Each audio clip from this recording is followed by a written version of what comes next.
Hello and welcome to my friends. Today I will show you how to use and install three WhatsApps in a single device.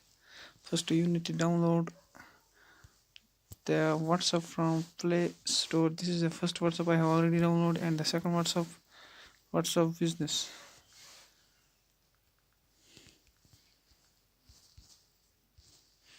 This is the first and this is the second first and the third one WhatsApp is here, red color. I have put in the folder.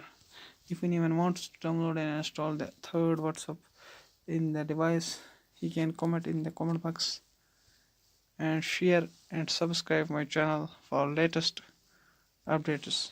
Thanks for watching my video. Yeah!